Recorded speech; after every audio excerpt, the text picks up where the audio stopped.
Good evening, everybody, and welcome. My name is Sabir, and I run events here at the Strand. Before we launch into a discussion of Lauren Redniss's newest title, Oak Flat, I'd like to share a little bit of history about the Strand. The Strand was founded in 1927 by Benjamin Bass over on 4th Avenue's Book Row. Stretching from Union Square to Astor Place, Book Row gradually dwindled from 48 bookstores until, after 93 years, the Strand is the sole survivor, now run by third-generation owner Nancy Bass Wyden. We want to thank all of you for your support.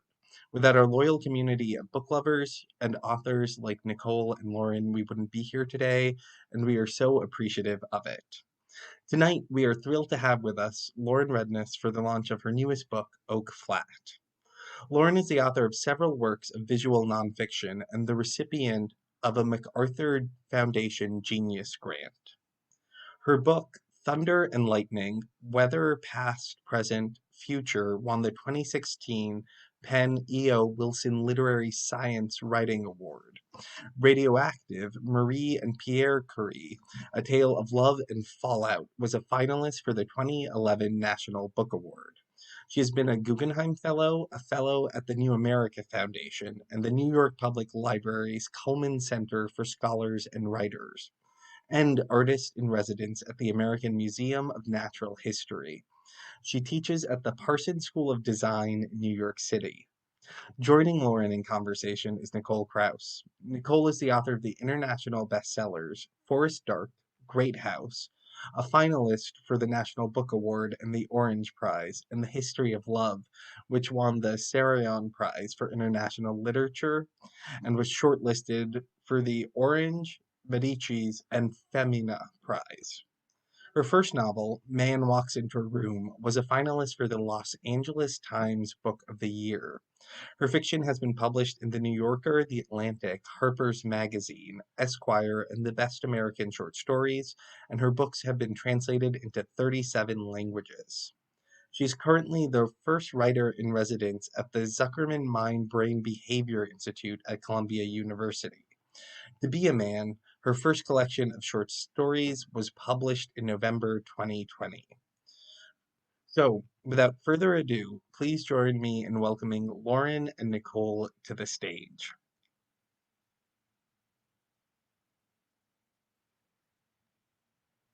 Hello. Thanks so much. Before I even say anything, first of all, just say how happy I am to be here with you, Lauren, and how excited I am about this book, which I love so much. But before I dive in and ask you lots of questions, I'd love it if you have a little presentation that you prepared that everyone can kind of see a little of this book, which is so visually beautiful, and you can kind of set the stage for us. Okay, great. Thank you so much. Thank you to Nicole and Sabir. And Nicole, I am so happy to be here with you, a writer who I admire so deeply, and to be with all of you, even though I can't see you, I feel your presence, and I'm happy that you're here. Thank you. This eve of the inauguration. So I'm going to try this screen sharing thing and see if it works. Let's see. Okay.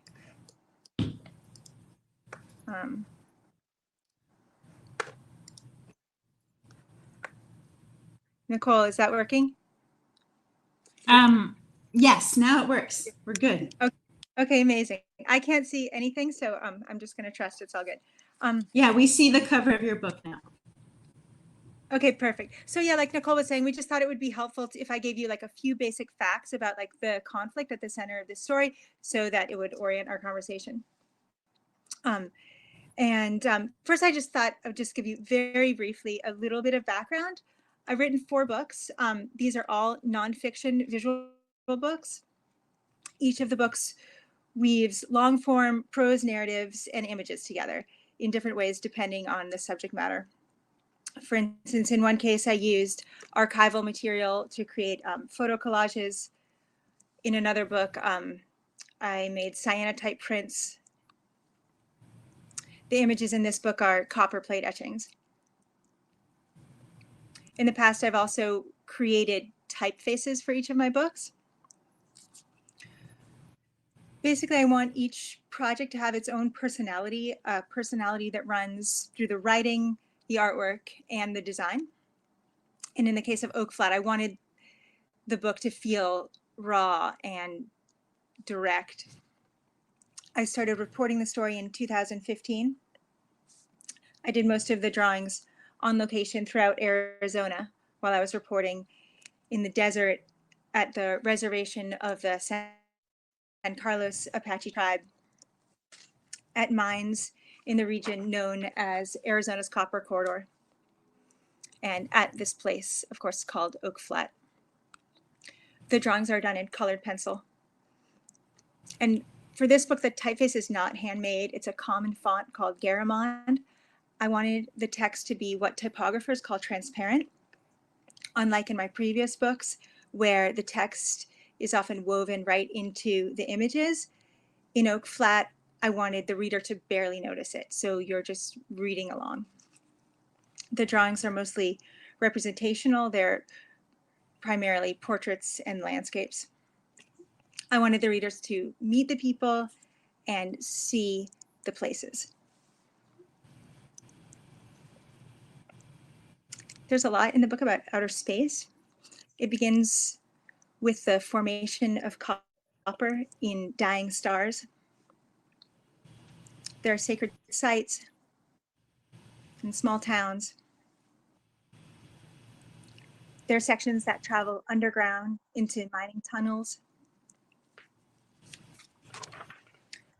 And when the book veers into the supernatural, the artwork reflects that.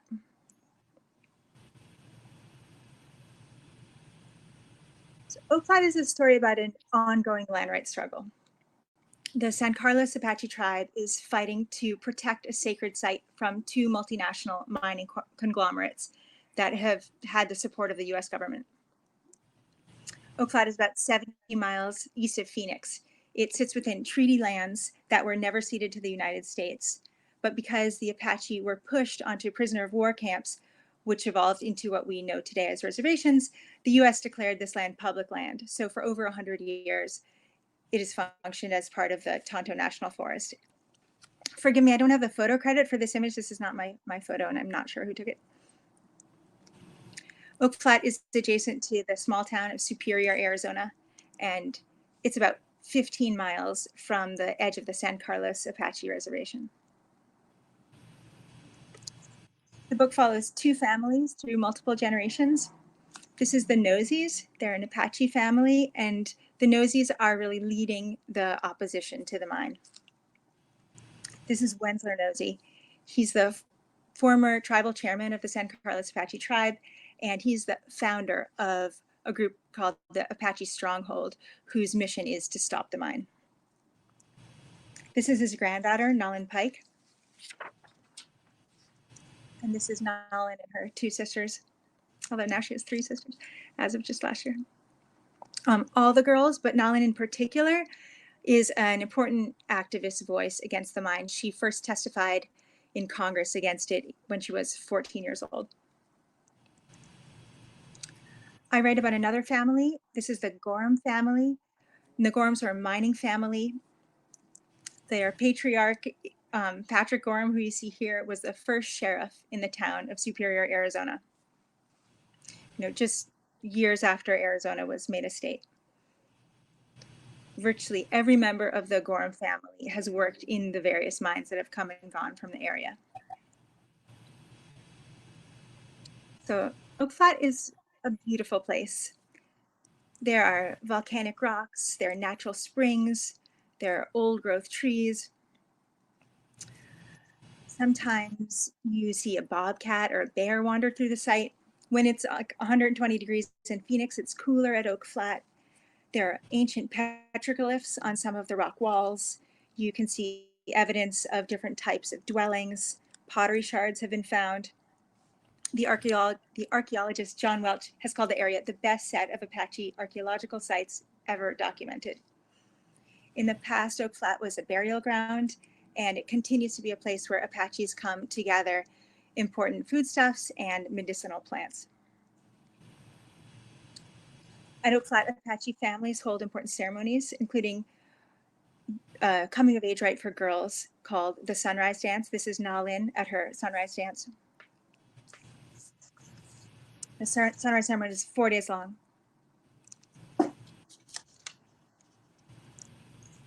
So in 1995, the largest known untapped copper deposit in North America was discovered beneath Oak Flat.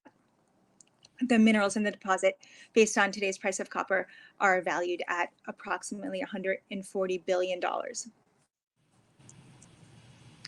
So the discovery of that deposit triggered a race to get the minerals.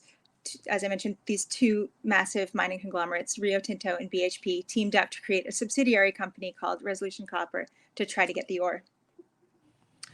But because Oak Flat has been considered by the US to be public land, those mining companies needed to get legislation passed in order to access the ore.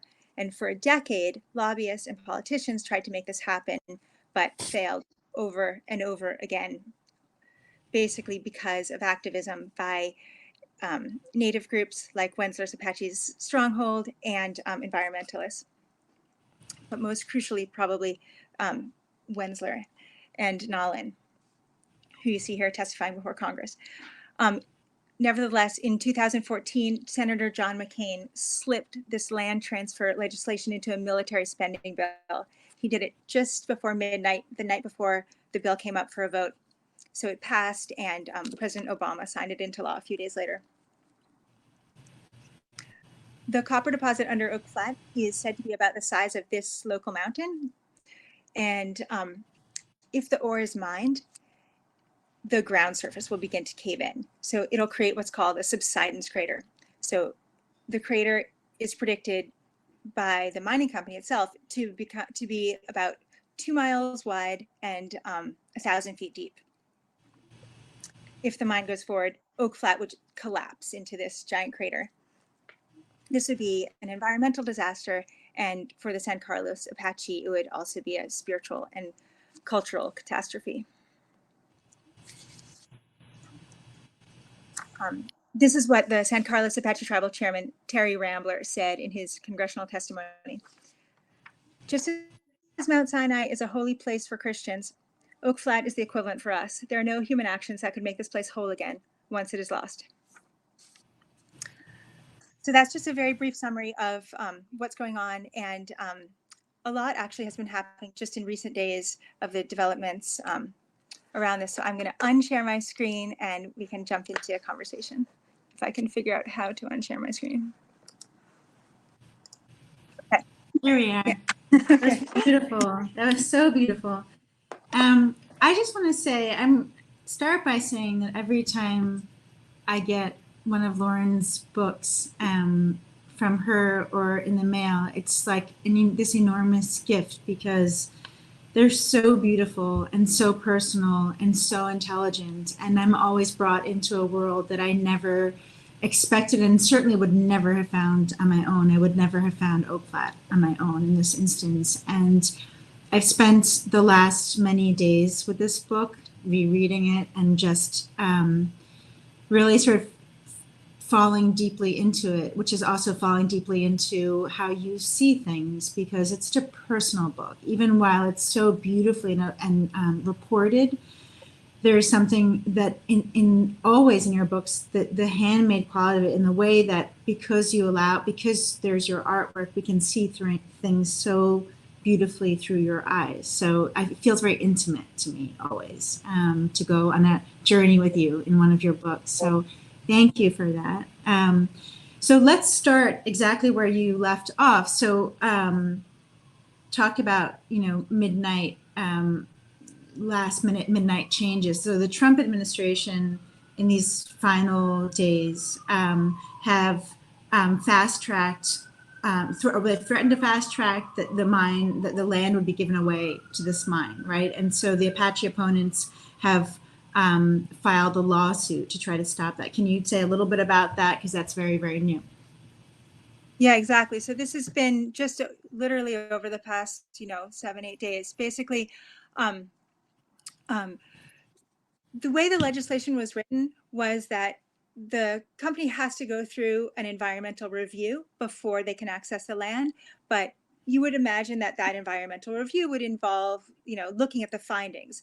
But in fact, it's really just a formality. So simply the completion and the publication of that review triggers like a countdown clock of 60 days within which the government is supposed to hand over the land to the company. So what the Trump administration tried to do is make sure that that clock began ticking before they left office.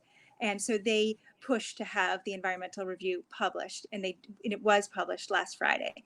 But because the Apache had sued,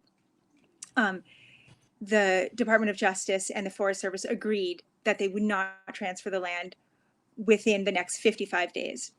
So that, it's still an uphill battle, but because the Biden administration is coming in, because Biden has appointed Deb Haaland, the first Native Secretary of the Interior, who has, as I think I mentioned, she at a hearing just this last summer, she was wearing a Save Oak Flat pin.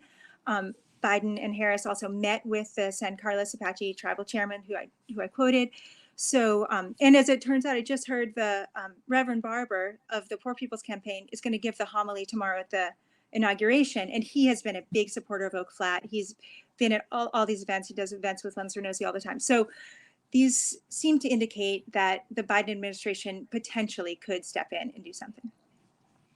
It's fascinating to have a book that's so thought out and researched, and which took so much time, but which is also happening on the ground now, like literally as we speak, right? Sort of unfold. This is a story that's still unfolding. And I remember there was this quote that one of the natives that you interviewed, I'm not one of the main characters, but was quoted as saying, I just want to read it here. So he says, because of course you have, enormous, incredible background that I was unfamiliar with, even if I learned it back a little bit, in high school, but just, sort of the history of the atrocities that were sort of carried out against, particularly here, the Apache tribe, which is just horrendous to read. And so you have this one of your interviewees who says, people often feel guilty about their ancestors killing all those Indians years ago, but they shouldn't feel guilty about the distant past.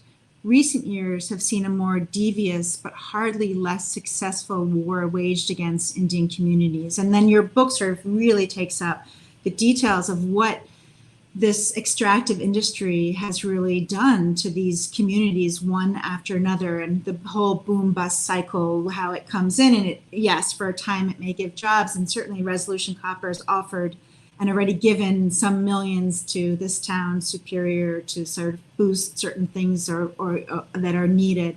But then the result, of course, is environmental disaster, enormous depression, and often,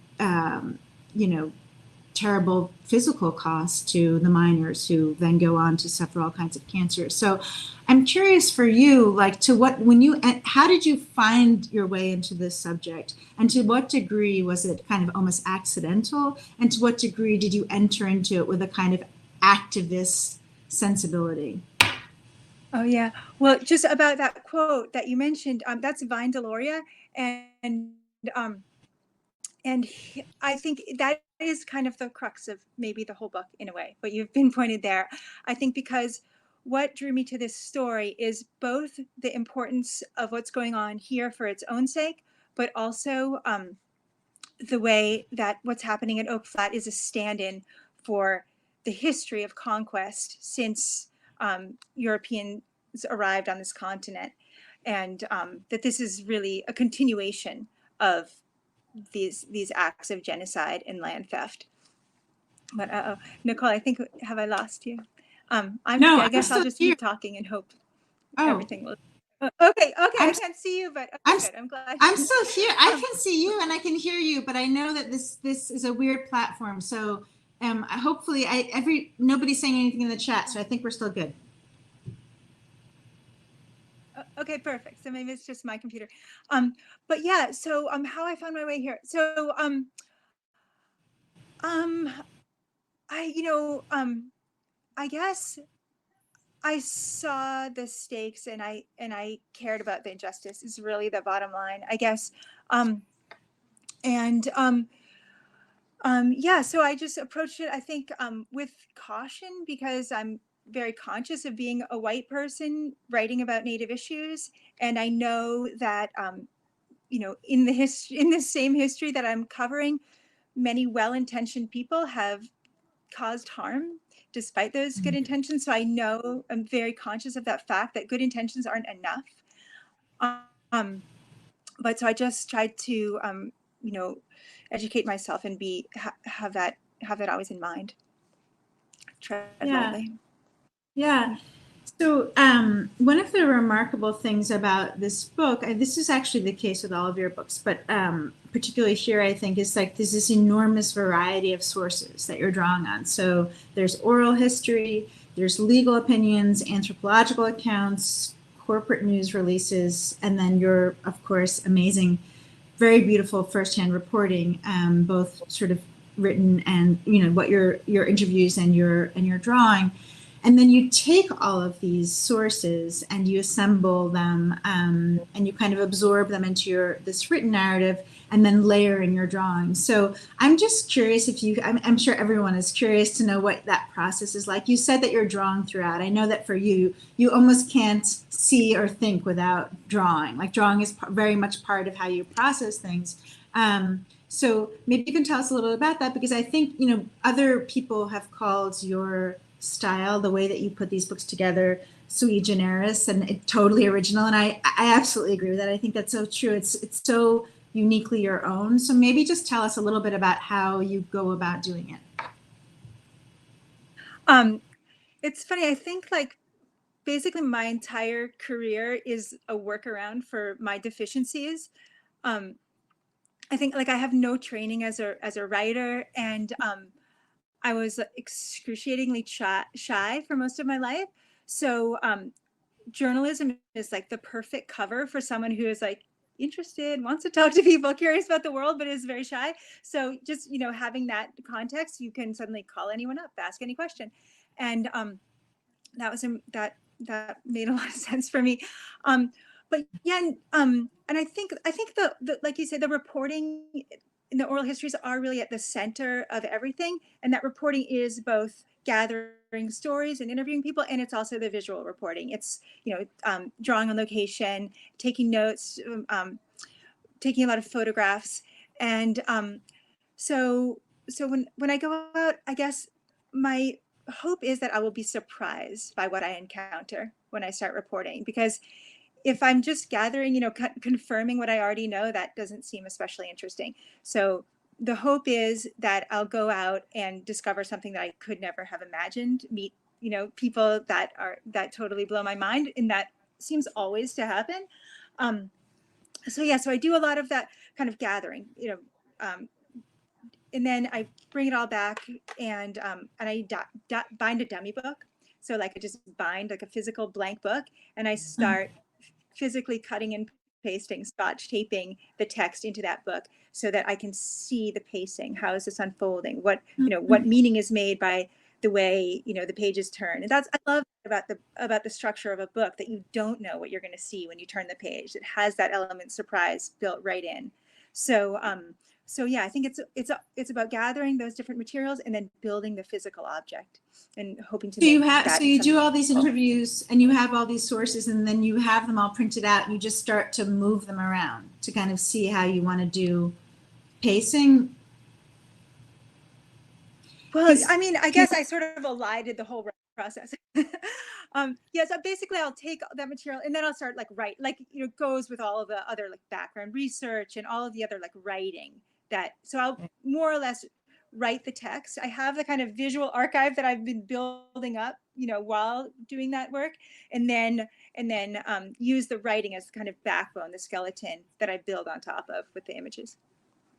So I think, part of the complexity of this book is the way that you've woven so many different perspectives. And in all of these different perspectives, I mean, I know that you say somewhere in the literature that this isn't necessarily a balanced account, but you certainly seem to go to great lengths to kind of show the complexity of this issue, because it isn't a straightforward cut and dry issue. There are for a lot of people in Superior, there are things that this, potential mining could bring them that they want, even while there are natives who, of course, don't want it. And you kind of, you tell both of those stories, and within those stories, there are stories within stories. And then there's your own first person sense of this. And this is, I think, really one of the strengths of this book, is that your first person perspective is like never overly asserted. You're always present, you're obviously, as you said, you're shaping the narrative, you're cutting and pasting and deciding, you're telling the story, but at the same, and then the presence of your hand is available. And we see there's wonderful, beautiful drawings where we see the rear view mirror, and we have the sense of you in the car driving, the steering wheel. I think there's 2 of those, right, in the book, where there's the rear view mirror. So it's right. So it's, again, as I said, really personal, but at the same time, you kind of don't, you manage to keep a distance that allows your subjects, but also the readers to draw their own conclusions. And I'm just curious how you kind of balance that, how you arrive at that place that you, Lauren, are going to have in all of this, and how you balance all of these perspectives and give each weight. Yeah, I think what feels natural to me is to try to be understanding of individuals and allow them dignity and complexity and even contradiction, and then hold to account, the government, institutions, corporations, so those systemic forces, but to maybe be more gentle with the individuals who don't hold the power, right? Like the people who maybe are supportive of the mine in Superior, for instance, are dealing with a set of constrained choices. They're living in a mining town where they're trying to put food on the table. They're trying to make sure that their kids can get jobs after they graduate from high school. And when the mining company comes in, it does a lot of slippery stuff. I mean, they do something that's called buying social license. So like, I think what you were referring to, like they'll pay for the fire department, the police department, they'll set up programs in the town, which is pennies to them. These 2 companies combine, the parent companies of the company that is going to extract, or hopes to extract the copper, has like something like $82 billion in annual profits. So for them to throw a couple $1 million at this town of 2,000 people and actually have a material effect on all of these lives is nothing for them. But of course, it's very persuasive for the local community that has seen hard times. So yeah, I think it's about like showing those dynamics. And I right. guess, like, I was just going to say, there's also, no, I was just going to say, there's also, I mean, at the heart of this book is the contradiction of the fact that, copper is this really important component in clean energy, right? So, and in high-speed internet and in smartphones. So we're not talking, it's a mining of a thing which is so, on which our entire modern existence depends at the same time. So there's both of those contradictions are playing out in this book, Yeah, that was one of the things that really drew me to the subject too. I really liked that it wasn't such a clear-cut thing as like a fossil fuel, where, if we're going to move on and tackle the climate crisis, like it's clear. But copper, as you say, it's like, an electric car requires 5 times more copper than a conventional car. Wind power, solar power, all these things require copper. But nevertheless, I on a couple of levels, the way that has progressed is still very wrong. And also, I just believe that if this deposit wasn't found, the world would keep turning. We would manage to. We could still. There's so many other question. Avenues. And then there's this whole other like economic argument that is. I feel like there are basically like 3 main arguments against the mine: the cultural argument that this is sacred land, the environmental argument that this is going to cause massive environmental damage, and we haven't even talked about like the toxic waste dump. But then there's the economic argument, which is, I think, sort of gets the least play, because it's really the one argument for the mine, because it's jobs, tax revenue. That's what's being sold to Arizona in particular. But the value of the mine, right? The value of the copper, that $140 billion, this is being traded for 5 parcels of land, or I think it's 5 parcels of land around Arizona that have been valued at $7 million. That means that the public is getting, the private foreign mining corporations are getting a value of 19,000 times more than the American public is getting for this land trade. And that's really never discussed, because it's sort of assumed that this is, oh, it's economic, it's jobs, it's good, that's on one side, the environment's on the other side. But actually, if you look at the economics, I think it crushes the, that side of it. Yeah, and it's interesting that, like, this is very, very clear to the natives in this community. Like, even though you're talking about a community that's, I'm trying to find that there's a 70% unemployment rate in the San Carlos Reservation, right? And 40% of tribal members live below the poverty line, including 55% of children. But still, this is a cut and dry issue for them in those ways. Like, they want something else, not this as their salvage. I mean, it's. I only have a few more minutes to ask you questions. I have so many I want to ask you.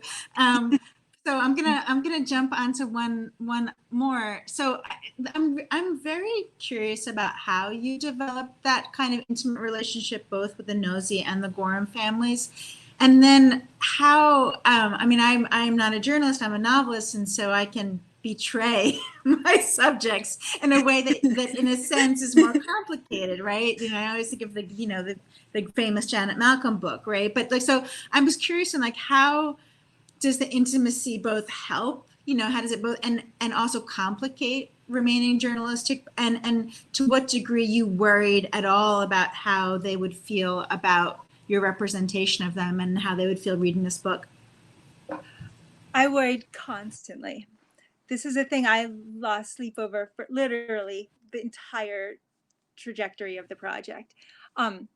So I think, what I try to do is just be really transparent about what I'm up to. Like, when I first met with the Nosies, I brought my books. I said, this is the kind of work I do. This is what I would like, this is what I would like to write about. Here's how I'd like to, spend time with you over the next few years. And I was just very fortunate that they were, willing to work with me and sort of welcomed me.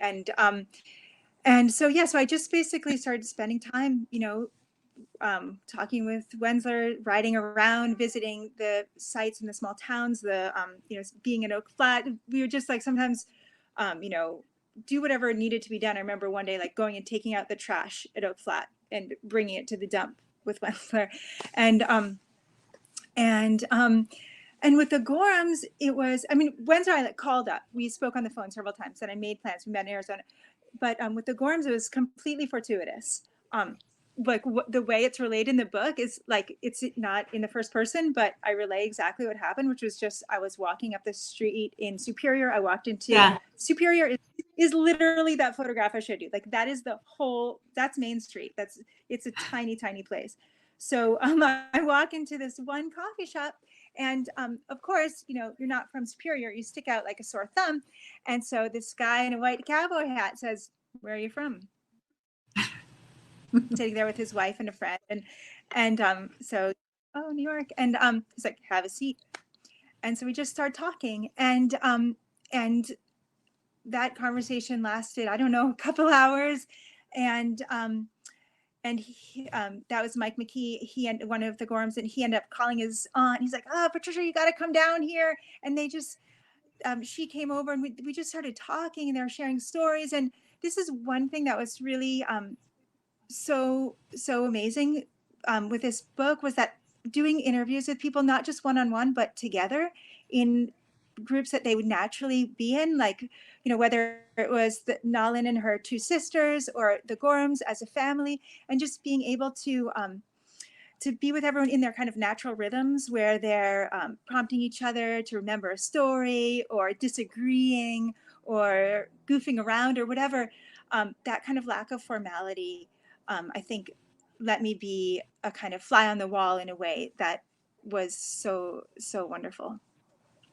Yeah, I want to just say as a follow up to that question that despite having asked it, the book is filled with compassion. I mean, I wouldn't have worried. I read reading it, I didn't worry what they would think because it's so compassionately drawn and so compassionately told, truly. And I think that's something, having known you for so many years, that just is part of who you are and it comes across in the pages. So I'm going to open it up for questions in a minute, but I just want to say for those of you in the audience listening who haven't read this, like in many ways, Lauren is really giving voice to others here, but her own, along with the beautiful drawings, her own writing voice constantly comes through. And there's just so many, Lauren, there's beautiful phrases in this book that I just paused on, like just to read a couple of them. Is you say an ocelot? An ocelot, is that how you say that animal? I don't even know. Yeah. An ocelot looks like a house cat in a leopard costume, which I loved. Prickly pear cacti sprout scarlet fruit shaped like hand grenades.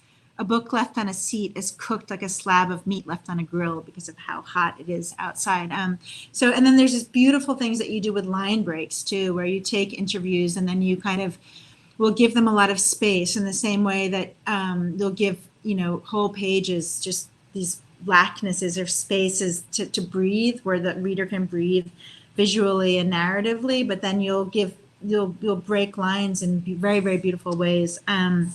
So I'm excited for everyone who hasn't yet looked at this to read it and look at it. And let's open to questions. I have a million more. So if we, okay. So to start at the top, the question, one question here is, how has the tribe responded to your book? This is following up on what we just talked about a little bit.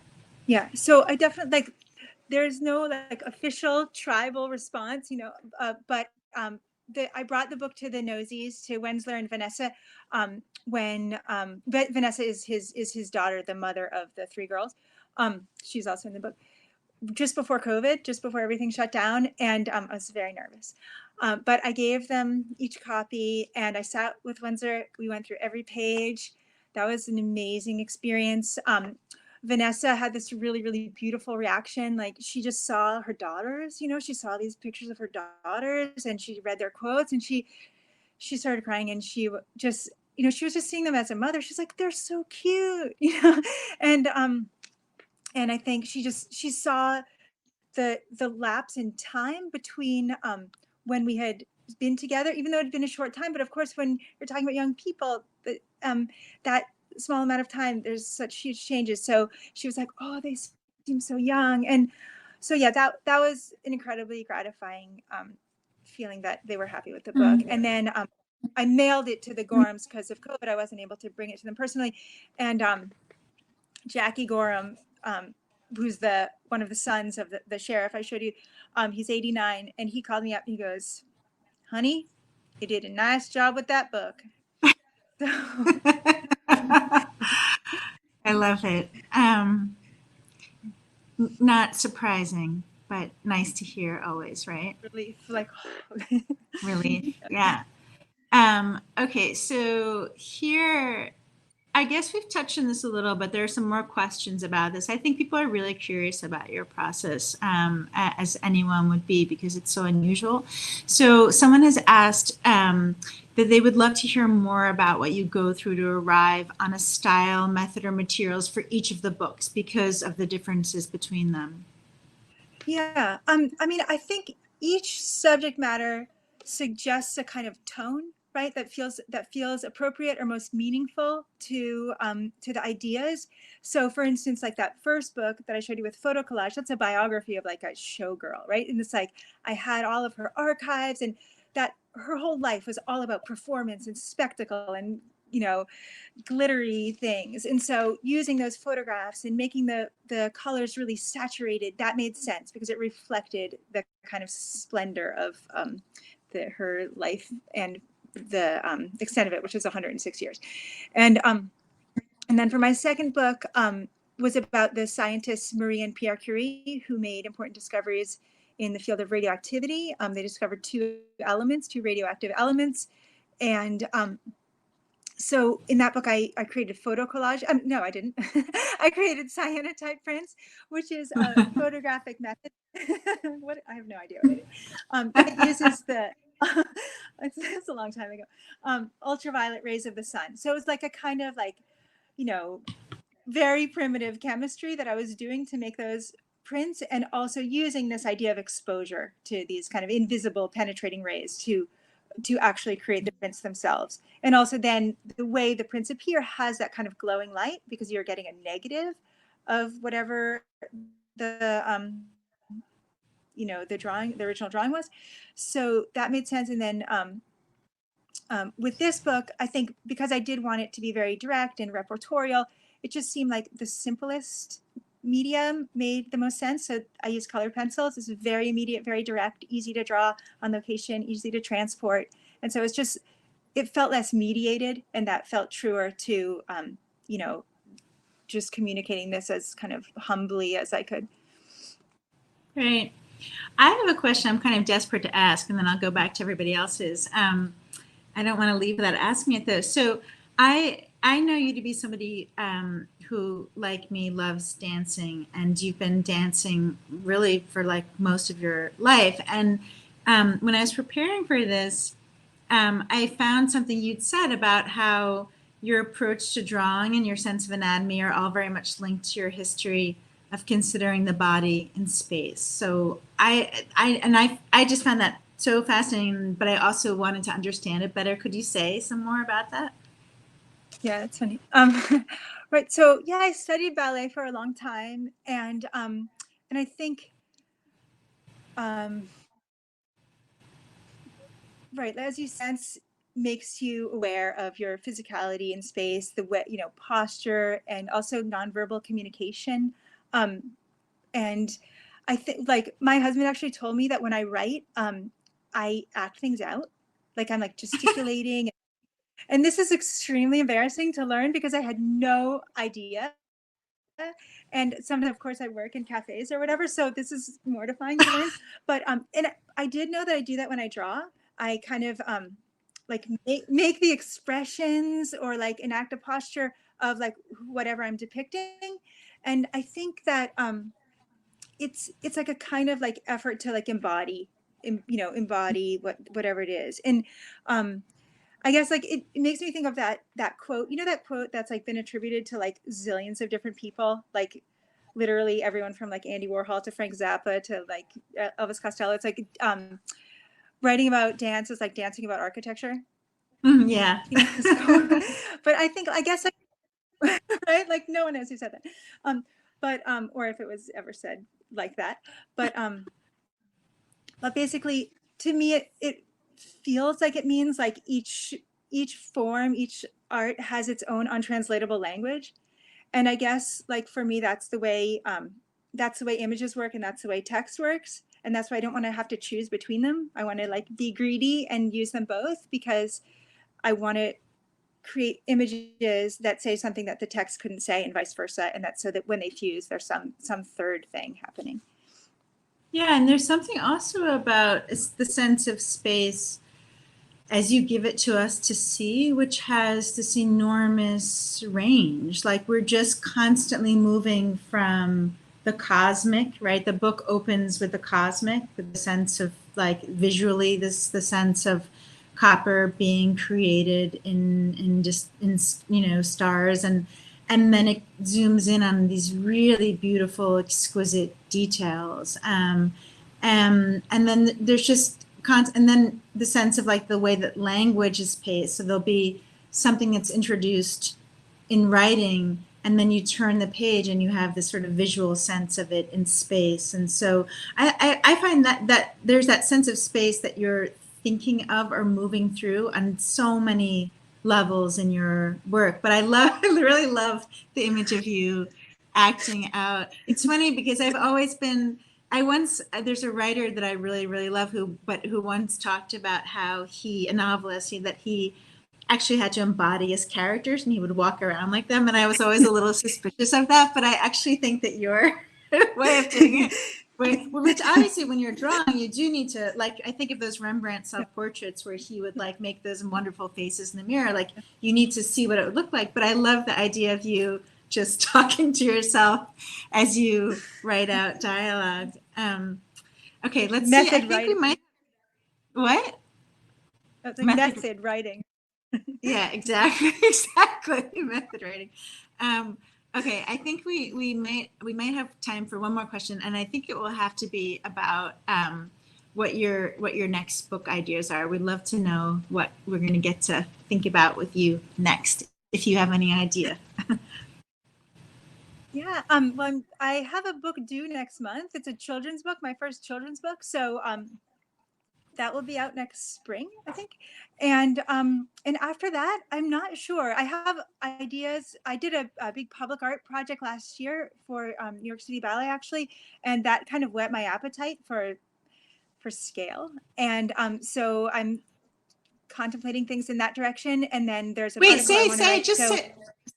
Say a little bit about the New York City Ballet project, because that was just incredible. So and you did it like incredibly quickly too, right before the pandemic. You just got it in under the belt. So just say something about that for those who haven't seen it or heard about it. So every year, for 8 years, the New York City Ballet has invited an artist every fall to create something that would be on display in that the space of the theater. It's called the Promenade, but it's basically like the atrium when you walk into this. It's like a 5,000 square foot space in the theater, which I won't say the name of. It used to be called the New York State Theater.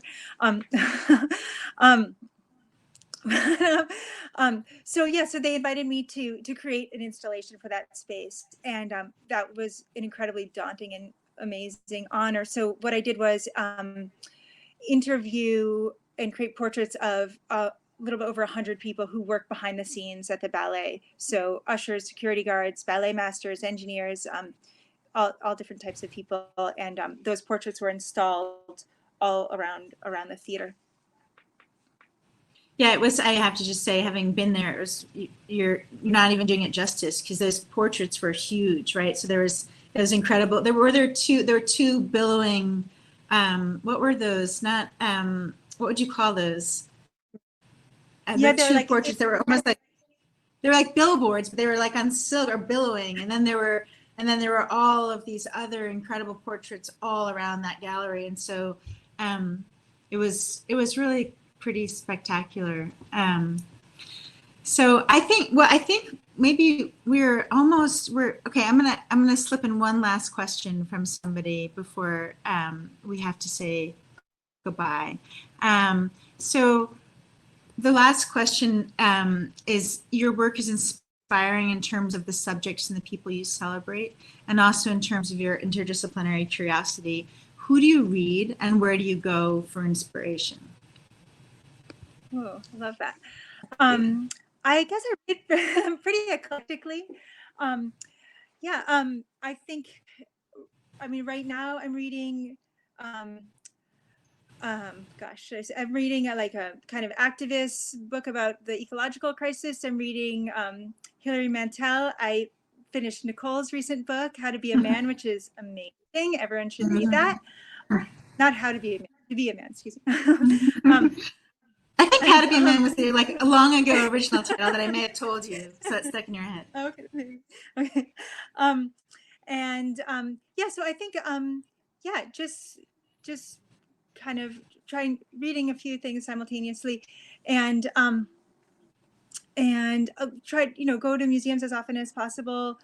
I think reading and spending time with interesting people, and I'm very much looking forward to the end of the pandemic, right?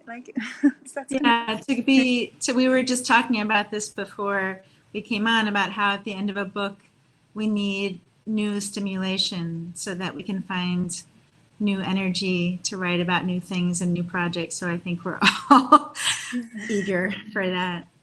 Well, Lauren, thank you. I think we're out of time, so I don't know if the Strand is gonna. Oh, here they are to say thank you to everyone. But Lauren, thank you. That was so beautiful. It was such a pleasure to talk with you. Thank you so much. Thank you. And Thank you both, Lauren and Nicole. That was a fantastic conversation. And thank you to our audience for spending your evening with us. If you have yet to purchase a copy of Oak Flat, there's a green button in the center of your screen you can just click on to get your copy. And on that note, thank you everyone and have a great evening. Thank Bye.